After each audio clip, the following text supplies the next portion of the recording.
This one's for anyone who wonders if they can quit their mundane job and start a business, if wholesaling real estate is the best business, because the guest we have today is Matthew Simmons. He's the CEO of a vending machine company, a gym, and also a one-day bathroom remodeling company. He sold all of those businesses to start his own wholesaling business. So get ready for this comparison to help you guys on your financial journey. This is the podcast for 10xing your income and quitting your W-2 through wholesaling real estate. My name's David Lecco. I created a process that's helped people close 10,000 deals in all 50 states.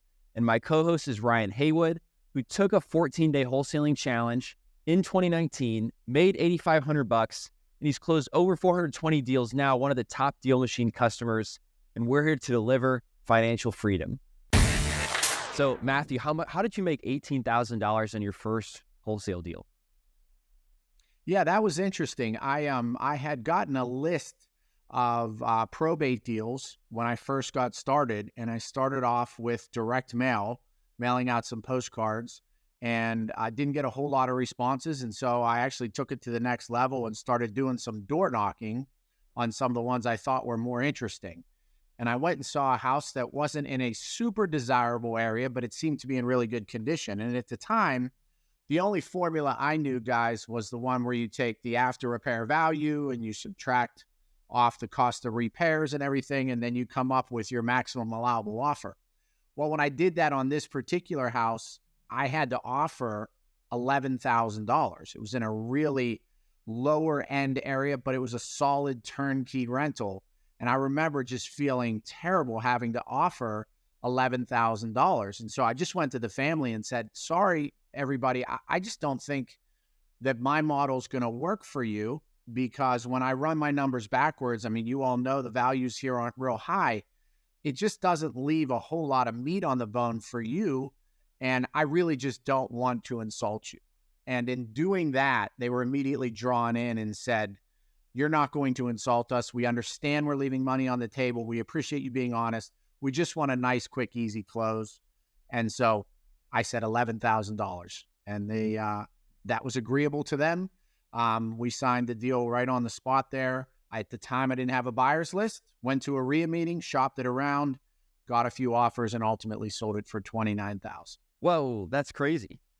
So yeah, you made a difference great, there of $18,000. I'm curious. Okay, so probate. I've never done a probate deal, but why did you start with probates, and how did you find that list? Hey guys, after recording this episode, I just launched a campaign to probate leads in my market, Indianapolis. So in DealMachine, I filtered by Indianapolis. There's 300,000 properties, and we've got a quick list called pre-probates, which means that the owner has deceased, but the process to distribute the assets to those who need to inherit them has not started yet. So it's a perfect time to come in as an investor. So I just launched a mail campaign to 512 properties in Indianapolis that are in that pre-probate process now. And so that's what I'm going to do. I'm going to send 2 postcards, one today and a second one actually 21 days from now, which is a little bit less than I normally do because I think there's a tighter time window for that pre-probate process as a test that I'm going to do. If you guys want to do the same, we're giving away $35 of free mail if you sign up at DealMachine.com/pod, and you get a 7-day trial of DealMachine when you go to that URL. Yeah, great question. I was on YouTube and just listening to different videos, Max Maxwell and others, when I first got started, Sean Terry. And I had just heard from a lot of people that probate had a great ROI. And we're in a very, very elderly county here in Pittsburgh.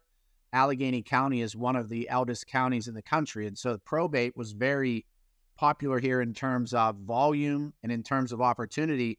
So that's just what I started with because I didn't know any better. Honestly, I watched a few YouTube videos and got the ball rolling, and that's the first thing I got. Can you walk us through how you got down to that $11,000 offer? Like, how did you get your rehab budget? How did you come up with your ARV? Walk us through that process. Yeah, so thankfully I had some help because I honestly, at the time, I wouldn't have been able to do it. I just looked at everything as a flip, guys. So you take my after repair value, which on this house, was maybe $50,000. This is a 2-bedroom row home. in a rough part of town. It's not even in the city. We're talking like a good 45 minutes outside of the city.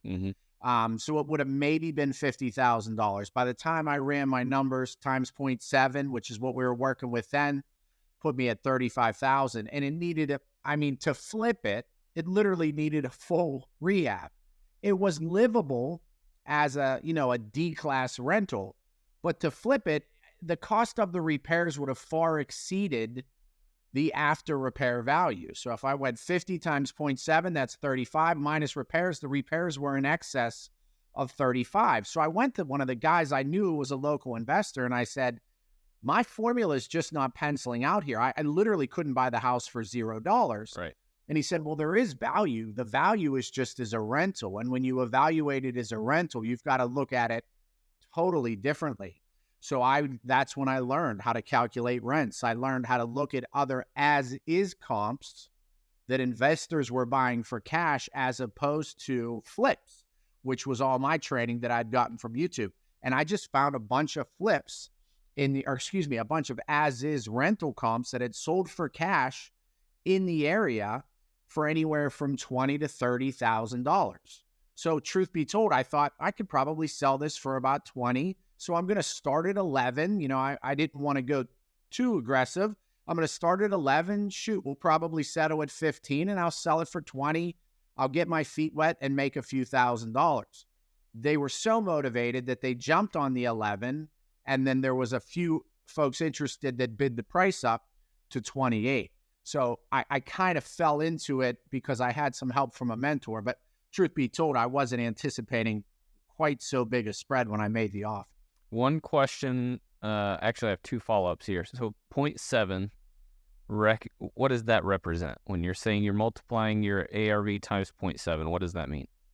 So the 30% that we're chunking off right away represents our profit, of course, carrying costs, closing costs, the cost of money, all of the factors that would go into closing on a property, renovating and selling it, including the profit. And then from there, you subtract off the repairs. So if you have a property that's ultimately going to be worth $100,000 when it's fully renovated, you start with $70,000. That creates your spread. And then you subtract off the repairs. If the repairs are 20, you're now at 50,000. But keep in mind, guys, that 50,000 is what your buyer is willing to pay. Of course, that's not what you can offer. From there, you're just deciding how much money you want to make. And for us, we typically try not to start any lower than a $20,000 spread. And we net out somewhere around 18 on average. But we would do that 0.7 minus repairs to arrive at the number we think our buyers would pay. So how did you convince a buyer to buy this property that's only worth 50 for 29,000? Well, because they weren't looking at it as a flip. They weren't looking at it for an appreciation play. They weren't looking at it as anything they were going to renovate. They were just looking at it saying, I can buy this property for $28,000 that needs literally $0 to rent in the area, and it's going to rent for around $1,100. So if you're working off a cap rate, if you're working off a cash-on-cash return, as some buy and hold buyers do, as opposed to flip value, then those numbers pencil out pretty well. Very well. Yep. Good. Yeah. So what actually motivated you to go looking for this? First of all, where'd you get the probate leads from? And then what motivated you to even start looking at YouTube videos to get into real estate investing? Yeah, so the leads come from Tangi Cousins with Foreclosures Daily, who I still use to this day. And we still do 5 to 10 probate deals a month on that list. And what motivated me to go down this path was I had owned and sold some other businesses. I owned a health club for 16 years. I owned a healthy vending machine company that was in all of the local schools here in Pittsburgh, as well as some businesses. And I owned a bathroom remodeling company, like a one-day bathroom remodeling company geared towards servicing senior citizens. Wow. And I had sold 2 of them. And then I owned a gym. That was the last business I had. And I was approached by a company that was coming to Pittsburgh, a large franchise, that was coming to Pittsburgh, and they offered to buy my gym at a multiple that I had never imagined I could sell it for. And so I sold the gym, and I found myself out of work for the third time, kind of trying to decide what I wanted to do. And I was flipping through YouTube, came across a video from Max Maxwell about real estate. That was in November. In January, I spent $5,000 on postcards and did $111,000 in revenue in January, my first month, and then went on to do $1 million that year in wholesale fees. And of course, we've since scaled exponentially. But I had a lot of advantages coming into it. Number one, I was a skilled closer in the house. Number two, I had some business sense on how to scale this relatively quickly. And number three, I had some money to spend on marketing. So I definitely had some things in my favor. But yeah, we were able to get off to a pretty hot start. Yeah. Obviously, the money for spending on marketing is helpful, but what do you think are some of the other characteristics that made you successful right away? Because when I was getting started, I made the app DealMachine, and I heard another case study that I didn't think was real for a while. It was actually Dedrick and Crystal Polite. They said they acquired over $500,000 of equity and captured that in 6 months. And I was like, what the heck? That's got to be fake. But I found out they also had other businesses. They actually had like mall animal rides that were like fake animals, stuffed animals, right? But they had businesses before that they sold. So they had some business acumen that allowed them to come into this and be way more successful, just like yourself, faster than the average person. Yeah. So for me, I had a really good mindset coming into this. I think so many beginners are simultaneously trying to get their mind right while driving for dollars, while cold calling, while not knocking on doors. And if you don't have a really strong mindset and have the right perspective going into this about just how difficult and challenging it's going to be, then I think it's very difficult to build a business quickly. Luckily for me, I had been through some battles and I had seen some things. And so I came into this completely prepared. And when I sat down to make my first calls, I was in a really good place in terms of mindset. It made a big difference for me. So the mindset in terms of just how difficult it is, or can you expand on what the mindset is that's been helpful for you? Yeah. I was at a point in my life, guys, where I had a lot of outward success financially. And I think people saw this lifestyle I had. I had sold a gym. I had sold a couple other companies to some pretty large organizations. And financially, I was kind of at a spot where I could take a break. And I think a lot of people thought that I was doing really well. And on the outside, I was. But in reality, I was disappointed with who I was. I was at a point where I just wasn't happy with the man I was. I felt like I could have performed better as a father, as a husband, and certainly as a business owner. I just wasn't giving it 110%. And there came a time where I really spent about 12 months. I read my first book I had read since college. I really started to study personal development. I started to watch podcasts. I started getting up earlier. And it was 12 months of that consistently, that really got me on to a point there where I felt like there was nothing I couldn't do. And when I first started wholesaling, I told my wife, I'm going to do $1 million in wholesale fees this year. And my wife did not know what wholesaling was, but she was like, well, I believe it because, you have a bit of a track record here of doing what you say you're going to do. And so my mind supported all of my activities because it had no reason to doubt me. I said I was going to get up at 4:00. I said I was going to eat healthy. I said I was going to work out every day. I said I was going to read X amount of books. I was going to make this many calls. And all of my actions supported those beliefs. And so when I set my mind to something that might seem to others to be extraordinary, my mind was on board because I had the right mindset and the track record. It had no reason to doubt what I was saying. So it really helped when I first got started. So what you're saying is that discipline and exercise and health is the gateway drug to success. I wish it was a direct correlation, but I will say I absolutely think it's a huge part of it. I think for me, I don't believe you can have one area of your life completely dialed in and have the others be a mess. I see it all the time with entrepreneurs who are trying to have a 9-to-5 and then do this on the side, and they're only giving it 50%. in their 9 to 5 and thinking that that doesn't really matter. Because when I sit down to be a real estate investor, I'm all in and I'm pouring it on. And in my opinion, you can't flip a switch like that. You can't go from half-assing it all day and then flip a switch and be this disciplined person. I believe that it has to emanate through every area of your life. And that goes for my relationships at home. It goes for my fitness and my diet, and certainly for my work ethic. Amazing. I've been a big fan of fitness this past couple of years myself. So I'm actually starting the 75 hard this year, which is pretty much almost what I've been doing for the whole year anyway. So it's really nice, I think, this time because those habits are already built. But I totally agree with you. How you do anything is how you do everything. So if you're serious about something else, it'll carry over. Yep, for sure. So it's hard to imagine selling 3 businesses. As you said, from the outside, you seem very successful. And I'm curious, what even got you into business in the first place? Yeah, great question. I did try the more traditional route. I started off going to college, and that was going to be my plan. Very early on in that, I bought one vending machine, and I had it on the college campus. And I found that a lot of the athletes there were asking me if I could put in more healthy options. Now, this would have been in What do you mean you 1994. I mean, I saw vending machines in college, but I certainly didn't know it was an option to buy one. Yeah, I didn't buy it. I bought it on Craigslist, and I put a wrap around it to make it look a little better. I talked to college there, and they were like, "Well, you can put it in the gym. We're not going to let you put it on in any of the other facilities, but there's not one currently at the gym."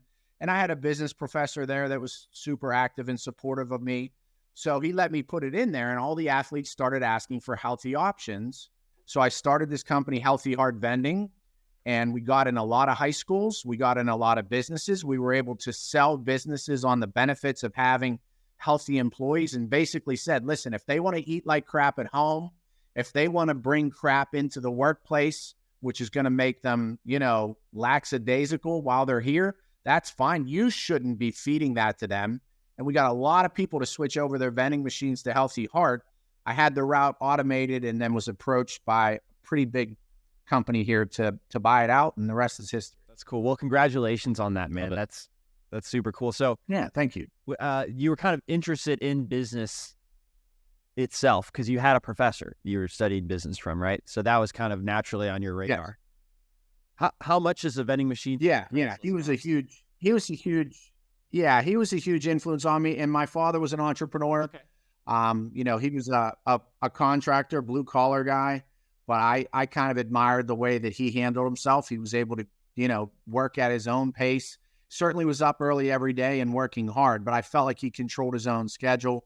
He was able to attend a lot of our events and stuff growing up. So I think I knew from a very early on age, watching my friends' dads, travel and just be gone all day. I think I knew that wasn't for me. And truth be told, I wasn't a great student.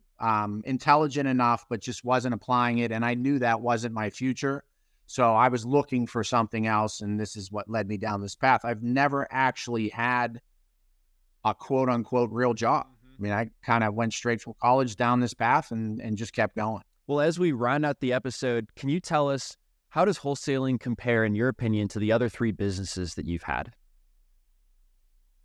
Oh my goodness, not even close. It's by far the most lucrative. We are able to, at scale, net profit somewhere around 34% on our revenue. And then the best part for me is early on, of course, I was only interested in revenue.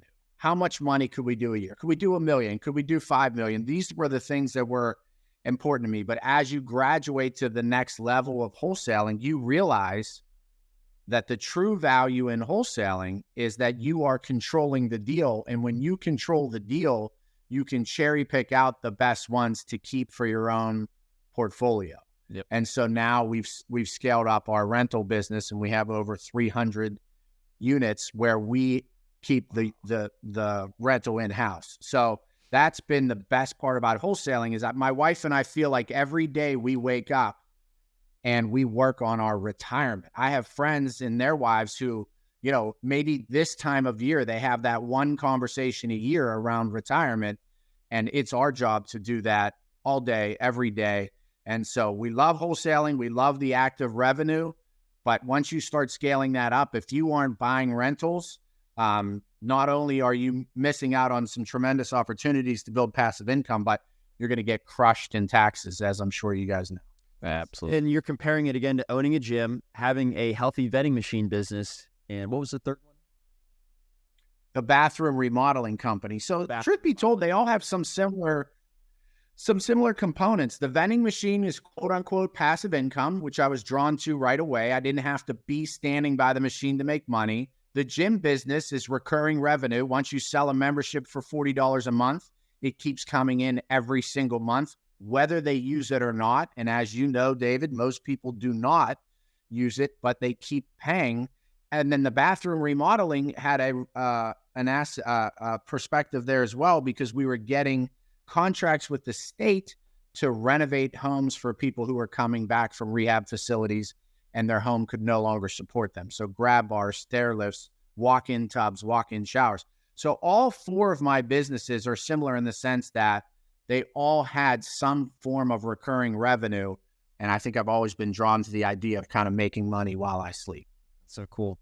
Well, yep. Matthew, thank you so much. Where can people follow you? Do you post on social media? So not as much as I should, but you can follow me on Instagram at The Real Matthew Simmons, 2 T's, 2 M's, The Real Matthew Simmons. I'm just kind of, this year, I started to post a little more regularly from some of my YouTube stuff. But yeah, that's where you'll find me. Amazing. So what's your normal YouTube stuff, by the way? You said you've got that as well? Yeah, the YouTube is just Matthew Simmons, which you can find me on YouTube. It's just a little longer format. I have a group of 40 guys that are all fathers, that are all entrepreneurs, that came to me after I was on the Steve Trang podcast.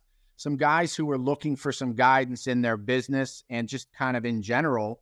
And so they didn't have money. And truth be told, I didn't have any sort of course or curriculum in place. So I just started this bi-weekly Zoom call with these guys. And then they started referring their friends. We're up to 40 people now, which is where I've maxed out. And these guys have to do certain things to stay in the group. They've got to upload their taxes. They've got to upload their will. They've got to upload their life insurance. These guys all have families. They're successful entrepreneurs. What they don't have is any guidance on how to be a real man and how to get a lot of the things done that if somebody doesn't teach you, you just don't know. And so I record my Zoom sessions with them, which are an hour a week, twice a week. And then we cut those up and put them on YouTube. Amazing. So they can find you on YouTube and then find out about the group from there as well. Yes. Awesome. Yep. Well, thank you so much, Matthew. Appreciate your time today. It was awesome. Yeah, it was my pleasure. Thanks, guys. Thank you. Thanks for listening to the DealMachine Real Estate Investing Podcast. Please leave us a review and follow along wherever you're listening to your podcast.